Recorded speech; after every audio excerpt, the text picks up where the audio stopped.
Fala, tenista, tudo bem? É o seguinte, ó, você já parou para pensar que existem certas jogadas que nós temos muita dificuldade de executar? E a gente treina aquela jogada, só que na hora de executar, você sente aquela falta de confiança. E já para outras pessoas fazem com uma naturalidade incrível.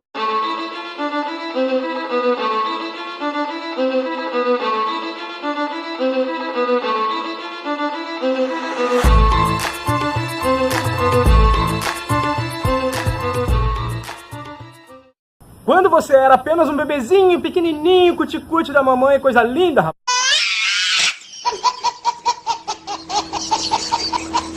Você não dava preferência para um dos lados. Você era o que os cientistas chamam de ambidestro. Porém, conforme você foi crescendo, aproximadamente entre 6 e 8 anos, nós passamos a dar preferência para um dos lados do nosso corpo. É o que faz a gente ser destro ou canhoto. A ciência que estuda esse fenômeno é chamada de lateralidade. Lateralidade é a predominância que nós damos para um dos lados do nosso corpo. E a lateralidade ela se divide em dois grupos, os grupos dos homogêneos e os grupos dos cruzados.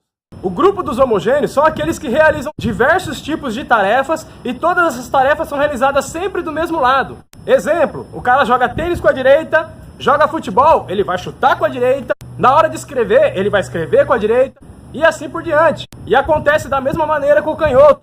Já no grupo dos cruzados, isso acontece diferente. Eles realizam diversas tarefas em lados opostos. Por exemplo, o cara pode ser canhoto no forehand e para o futebol ele pode usar a perna direita para chutar, como é o caso do jogador Rafael Nadal. Dommage qu'il n'enchaîne pas après le contrôle aile de pigeon. Oui, il y a des gènes de footballeur également chez Nadal. Ça c'est pas mal le plat du pied, j'espère. Uma curiosidade para quem não sabe, né? O Nadal, na questão de lateralidade, ele faz parte do grupo dos cruzados. E agora que vem a sacada. Muita gente não sabe, mas a lateralidade ela se divide em 3 níveis: pés, mãos e olhos. É, meu amigo, se você não sabia, você é caolho, ó. Você é igual um piratinha assim, ó. Enxerga de um lado só.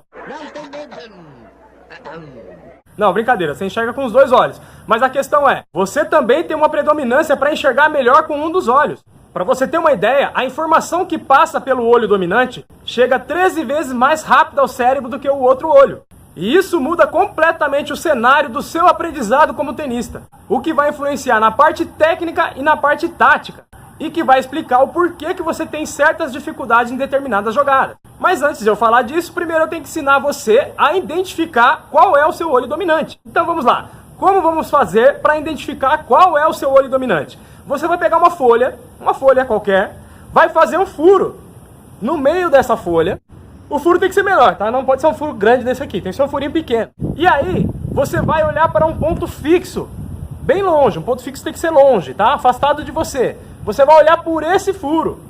Quando você estiver enxergando aquele ponto fixo, você vai trazer a folha de papel até o seu olho e mantenha-se enxergando o ponto, né? Você não pode perder aquele ponto de vista. Você vai perceber que esse furo, ele vai na direção do seu olho dominante. Mas faz o teste na sua casa aí, depois você deixa nos comentários aqui qual é o seu olho dominante, tá ok? Agora que você sabe qual é o seu olho dominante, fica ligado porque no próximo vídeo eu vou falar o que isso vai influenciar na sua parte técnica, quais vão ser as suas dificuldades de aprendizado e o que isso vai influenciar na sua parte tática, o que te favorece e o que te desfavorece na parte tática. Esse assunto é interessante para todo mundo. Vamos levar essa informação para mais tenistas. Para de ser mequetrefe, hein, rapaz? Compartilha aí, tô falando, hein? Senão não vou colocar outro vídeo, não.